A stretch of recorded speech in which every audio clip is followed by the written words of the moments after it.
بسم الله الرحمن الرحيم. Assalamu alaikum wa rahmatullahi wa barakatuh. Welcome to the 10th episode in the Seerah of the Prophet sallallahu alayhi wasallam. Alhamdulillah Rabbil Alameen. Wa ashhadu an la ilaha illallah wa ashhadu anna sayyidina Muhammadan Rasulullah sallallahu alayhi wasallam wa sharafa wa karam wa barak wa azzam wa as-sahabati wa tabi'in wa tabi tabi'in bi ihsanin ila yawm ad-din wa alayna ma'am fi kulli lamhatin wa nafasin adad ma'asumullah amma ba'd.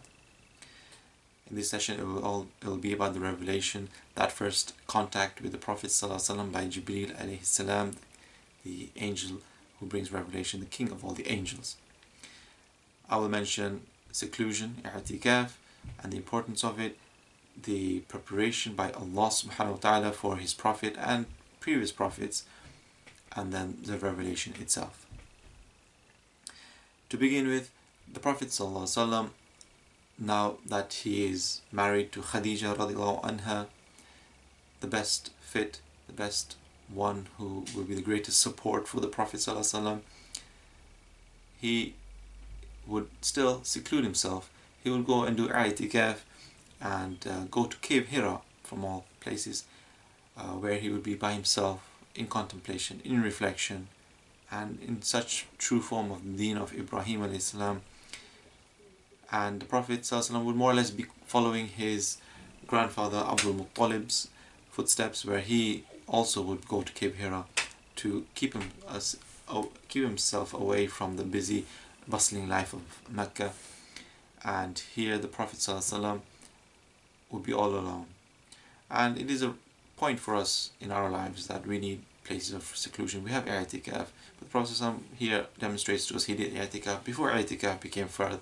It became a sunnah in Ramadan, and something for us to also know that we should keep ourselves, have a place in our house. We don't need to go far for seclusion, but keep yourselves in a place where we can contemplate, we can reflect, and if we need help, we can bring the Quran and strengthen our cause by reading the Quran there, by reading prophetic hadith or different stories of the prophets and different books of deen, which makes us close to us, which makes a connection come. So something important that even the Prophet ﷺ practiced before revelation, before he even became a prophet. The Prophet ﷺ was also prepared for this moment, as he was prepared for previous other moments in his life that we've read so far. So, as all other prophets as well, they were sheep herders, so they're prepared in that sense, trained for things. The Prophet ﷺ, he had dreams. So Isra Miraj, which we'll see later on, the spiritual night journey, the Prophet ﷺ would have dreams before that event took place, that he would be going from Masjid al-Haram to Masjid al-Aqsa to the seven heavens and beyond. Similarly, the splitting of his chest, which happened on 4 occasions, at the age of 4 with Halima bin Sa'adi, as we have seen, when he was under her care, his wet nurse, and then at the age of 12, as well as now just before receiving revelation, before he will be sent to mankind as a prophet, as a messenger. And finally later on, when the Isra Miraj takes place, before that moment as well, his heart will be taken out, his chest split open, and this will be washed with water, that pure water, that then will be preparing the Prophet ﷺ, because he will be undertaking such a huge burden that all prophets have taken, all messengers have taken. The only hearts that can actually take upon this revelation, this burden of revelation, that even the mountains, they refused to take.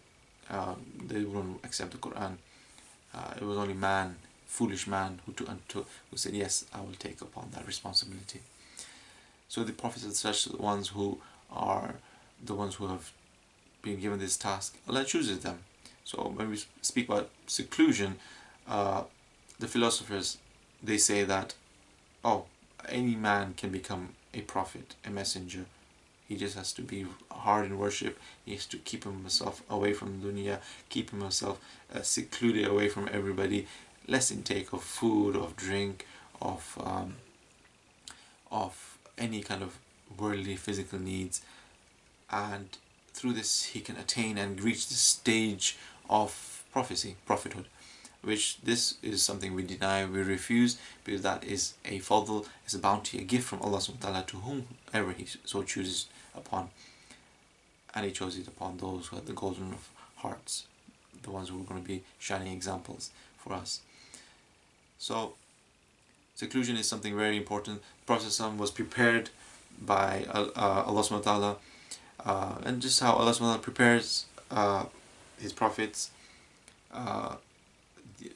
It was ironic that the Jews, the Banu Israel, who received the most revelation, most prophets, most messengers came to their people. They were already in Arabia 200 years before. They were in Khaybar, they were in Yathrib, Medina.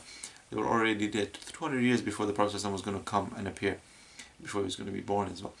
So this begs the question, why were they there? Because it's mentioned in the Quran, in their Torah, mentioned in the books, as it is in the Injil as well. Many references to this last person to come, and in other religions as well. We find that this mention of the last prophet to come is also in their books, but they chose to not recognize the prophet when he came. فَلَمَّا جَاءَهُمْ مَا عَرَفُوا كَفَرُوا بِهِ. That when the Prophet came to them, they did not recognize him. They chose not to recognize him.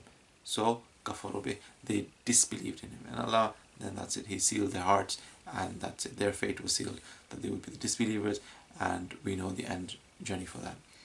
So, because even Abdullah ibn Salam anhu, and other Sahabi who became Muslims, who were from the Banu Israel, they were even the chief rabbis of the Banu Israel. Some of them did become Muslim, and they would say that, as He said in the Quran, that they knew and they recognized that he was the Prophet ﷺ, more so than they knew who their children were. Meaning, your child is the thing that you know the most closest to, and you recognize every feature of them. They knew that that was the Prophet so clearly, so explicitly, more than they knew their own children, as it comes in the Quran. So we knew that they were waiting for them and they were preparing for this moment. And when he did come, they disbelieved, except a few. So Allah SWT prepared His prophets for this moment. He prepared the Prophet ﷺ by these visions, by these dreams that would come and recur from Rabiul Awwal till Ramadan. These dreams would keep coming because it was in Ramadan, then 6 months period, and it was in Ramadan then that first contact happened. So now the heavens and the earth are making the connection. No matter how much Allah subhanahu wa ta'ala prepared His prophets, and the Prophet as well, we will see how it unfolds. But now it's going to be the physical, it's going to be the mental, it's going to be the spiritual connection now coming. And it was Jibreel who was approached the Prophet ﷺ in Cave Hira, where the Prophet ﷺ was, a place where only one person fits for the stature of the Prophet ﷺ, but two people can fit in an hour for the size of people of lesser size, smaller people. So Jibreel came, and how it would have been surreal, how it would have been out of this world, this meeting, and came in the form of a man and said to the Prophet ﷺ, Iqra, the first words to be recited, the first words to be revealed from the Quran, the holy book, that book of Allah, the speech of Allah, the most eloquent of speeches, where it was said to read. And the Prophet ﷺ was illiterate. Ma ana biqari, ma the aqra, ma aqra, kayfa aqra. All these things meaning, I'm not able to read. How can I read? I cannot read. And so the Prophet ﷺ was asked again, second time, to read by Jibreel, Iqra. And finally the third time. But the third time, this Ruh, this Jibreel, who was in the Ruh form, spirit form, was making connection with the physical form of the Prophet ﷺ, who inside has a Ruh. These bodies are our vessel for our Ruh, our spirit. He gave him a big squeeze, wrapped around with garments, a piece of cloth from Jannah, and also a piece of cloth that the Prophet ﷺ was used to make him comfortable. And he was squeezed, embraced, such that now that spiritual side of the Prophet ﷺ inside would connect with the spiritual being of Jibreel Islam, that they would make that connection, and suddenly everything will come back to the Prophet ﷺ, to tell us that the Prophet ﷺ knew the Quran before, when he was in the spirit form in the heavens, but had forgotten it. when he came into the body form, as we have forgotten that Alastu bi Rabbikum, that when Allah SWT asked us, am I not your Lord? And we all, even the non-Muslims, the Muslims, we all said, yes, you are our Lord. But the non-Muslims forgotten, we have forgotten. But alhamdulillah, Allah's made us Muslims, and I'm grateful for that. So here now the connection was made, and the Prophet remembered, and then he recited, Iqra' ismi rabbika alladhi khalaq, khalaqa al-insana min 'alaq, Iqra' wa rabbuka al-akram, alladhi 'allama bil qalam, Iqra' wa 'allama al-insana ma lam ya'lam. So here the verse is recited where it's all about Allah SWT has created the pen, He's created us, the beings, from cloth. He has taught us what we do not know, and you recite in the name of your Lord. So connection was made, that first contact was made, and the Prophet was not, this is not the moment he became a prophet. He became a prophet in the physical, the body sense, that now that he was sent as the last from all the messengers. But he is the Adam of Adam. He is the Adam of Adam alayhi salam in terms of the spiritual sense. He was the first one to be created, as the Prophet ﷺ says, كُنْتُ نَبِيًّا وَآدَمُ مُنْجَدِلٌ فِي طِينَتِهِ, that I was a prophet when Adam alayhi salam was between clay and water. When Allah was creating Adam alayhi salam, I was already a prophet in the spiritual sense. He was the first thing to be created. That light of Muhammad ﷺ was the first thing to be created. And then even Adam Islam, when he was being created, he could see on the arsh, on the throne of Allah subhanahu La ilaha illallah Muhammad Rasulullah, that even the Prophet's name was already there, inscribed on the throne of Allah subhanahu wa ta'ala, which proves to the fact that he already existed before him.